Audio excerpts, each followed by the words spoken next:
I'll tell you about a school. Not the kind you find on a map, and certainly not the kind you choose. An old woman sits near a window, a warm light resting gently on her face.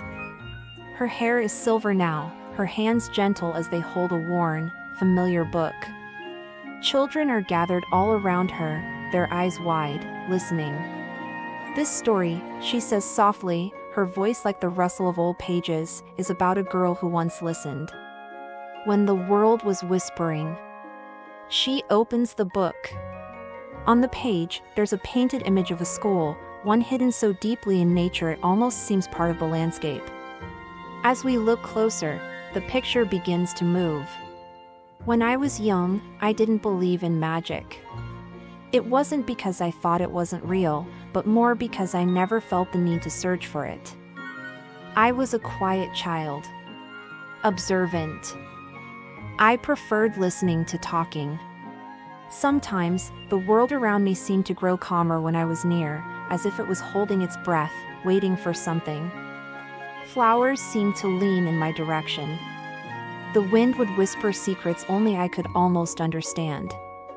My parents said I had an old soul. But I just felt quiet. I existed in the spaces between loud noises, in the moments of stillness that most people miss. The day everything changed, I was walking through a museum. I loved museums. The stone floors echoed with history. The high ceilings seemed to hold centuries of silence. And the paintings, they lined the walls like silent witnesses, each one a window into another time, another life. Most people rushed past them, a quick glance here, a photo there. But I didn't. I liked to stand before them and really look, to feel what the artist felt. At the end of a quiet, forgotten hall, I saw it. A painting of a school, hidden deep within a forest. Stone towers were wrapped in thick green vines. Its windows glowed with a soft, warm light, as if light itself lived inside them, breathing. My heart tightened in my chest. It wasn't fear. It was recognition. A feeling of coming home to a place I'd never been. I stepped closer, drawn by an invisible thread. The air grew still. The distant chatter of the museum faded away into nothing. It was just me and the painting. I reached out and pressed my palm against the glass that protected it. It felt warm beneath my fingers, impossibly warm, like sun-warm stone. And then the world disappeared. There was no falling. No sense of vertigo or fear. There was only light and a profound, beautiful silence. It was a cascade of colors. Blue, like the deepest ocean. Green, like the first leaves of spring. Gold, like honey catching the afternoon sun. The colors washed over me, through me, and then, solid ground was beneath my feet. The air smelled alive. Rich with the scent of damp earth, blooming flowers, and something ancient, something like time itself. Before me, standing not on a canvas but in reality, was the school from the painting. It was even more beautiful up close. Students crossed the stone courtyard, all wearing the same simple uniform, a soft green fabric that seemed woven from moss.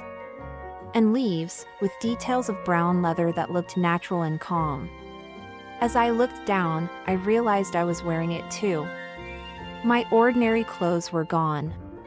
My long brown hair, which I usually kept tied back, now fell freely over my shoulders. My blue eyes, which often felt too plain, now reflected the impossible light of this new place. No one stared. No one pointed or whispered. It was as if I'd always been here. A few students offered me small, gentle smiles as they passed. I felt a sense of peace settle over me, a feeling of belonging that I had never known before. A sleek black cat sat perched on a stone wall nearby, watching me with intelligent green eyes. It was perfectly still, a small statue carved from midnight. "You're late," she said, her voice clear and surprisingly human in my mind. I blinked, my heart skipping a beat. You can talk? The cat stretched languidly, a ripple of muscle under black fur. Only when it matters. And that was how I met Masha. She became my first, and perhaps oddest, friend in this strange new world. Masha led me inside, her tail held high. The main hall was vast, its ceiling so high it seemed to hold the sky. A man stood waiting for us in the center of the room. He was neither old nor young. His presence was calm, steady, like a mountain that has seen 1,000 winters. He didn't raise his voice, but every word he spoke resonated in the stone and in my bones. Magic does not answer those who command it, he said, his eyes finding mine. It listens to those who listen. In that moment, something deep inside me shifted, a lock I never knew existed finally clicking open. This was why I was here. I was a listener. Later, in a classroom filled with sunlight and the smell of old books, a girl sat beside me without asking. She had skin as pale as moonlight, hair the color of spun silver, and ears that tapered to a gentle point. An elf. You don't belong here, she whispered, but her tone was kind, not cruel. Then she smiled, a small, secretive smile. And neither do I. Her name was Alara, and in her, I found a kindred spirit, another soul who had found her way here from a world that didn't quite fit. Across the room, my eyes were drawn to a boy standing by the window. He had a quiet strength in his posture, a stillness that wasn't empty but full. His eyes were warm and kind, a gentle presence in a room of extraordinary beings. A werewolf. I knew it instinctively, not with fear, but with a sense of respect. He met my gaze across the classroom and offered a small, reassuring smile. No words were exchanged. But in that simple gesture, I felt safe. I felt seen. That night, lying in a comfortable bed in my new dormitory room, I was wrapped in an unfamiliar but welcome silence. The moonlight streamed through the window, painting silver patterns on the floor. I thought about the painting in the museum, about the talking cat, the wise teacher, the elf girl, and the werewolf boy. And I finally understood something. The school hadn't found me by accident. It hadn't pulled me from my world by chance. It had been waiting. It had been whispering to me my whole life, in the rustle of leaves, in the quiet moments, in the feeling of being different.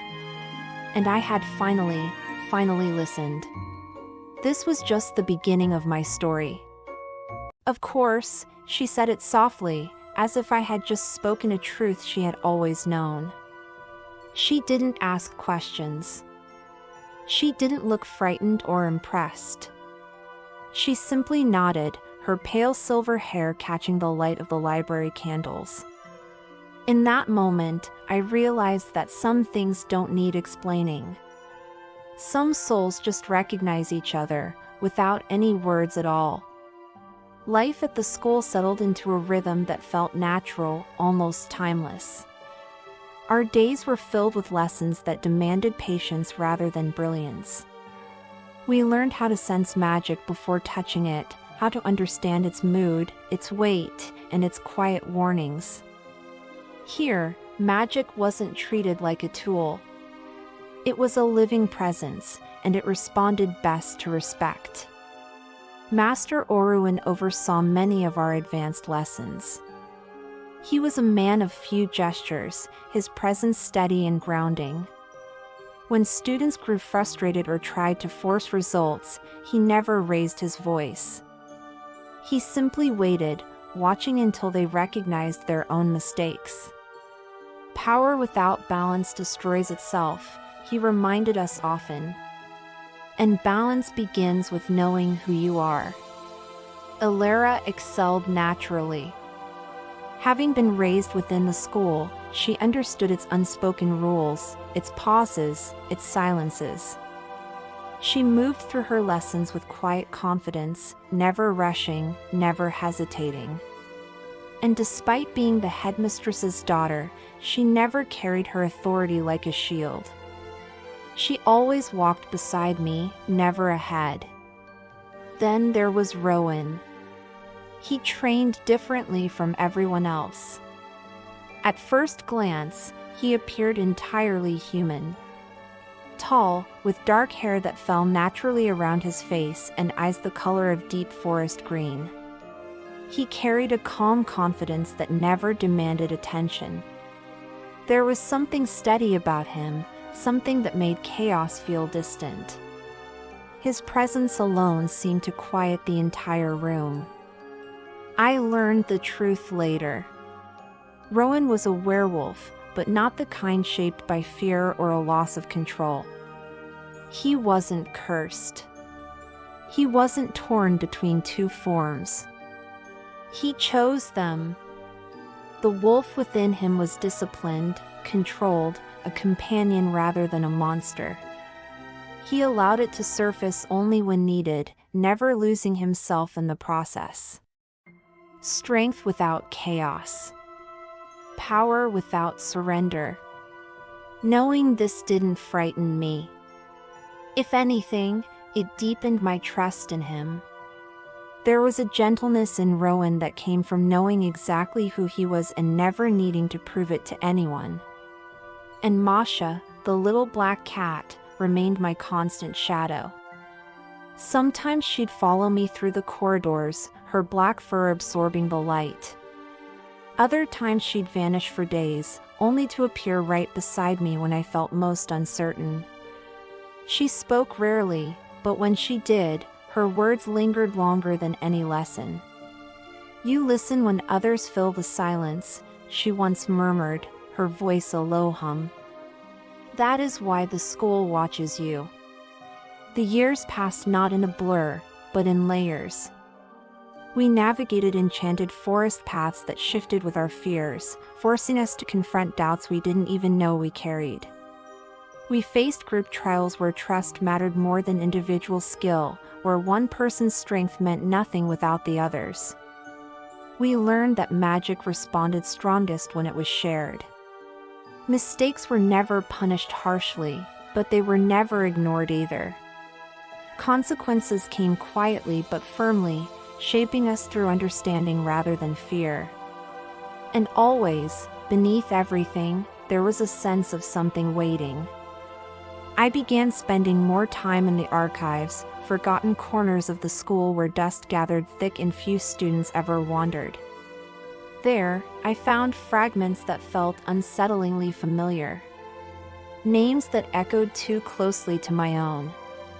Records that made my chest tighten without any clear reason. An old lineage. A former headmistress. A decision made generations ago, not out of cruelty, but out of desperation. The truth unfolded slowly. There had been a curse, placed long ago to protect the school from a catastrophe that would have destroyed it entirely. The cost had been terrible. My bloodline was severed from magic for generations, until the bond weakened enough for it to finally break. Until me. I wasn't chosen by chance. I wasn't summoned randomly. The school had been waiting. When I finally told Alara and Rowan what I had discovered, neither of them reacted with shock. "That explains it," Rowan said quietly, his green eyes filled with understanding.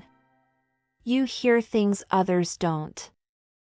Alara reached for my hand, her grip warm and steady. "Then you're not alone anymore." Graduation came not with a grand celebration, but with quiet understanding. We stood beneath the open sky, wearing the same forest-toned robes we had arrived in years before. The school didn't release us, it entrusted us. Each of us carried a bond that would never truly fade. I didn't leave the magic behind. I carried it forward. Because some doors, once opened, never close again. And this wasn't an ending. It was a beginning shaped by choice. Thank you so much for listening to my story. The school was different now. The heavy silence that once clung to its ancient stones had lifted, replaced by a soft, living hum. I stood at the edge of the stone courtyard, the breeze moving gently through the green and brown fabric of my uniform.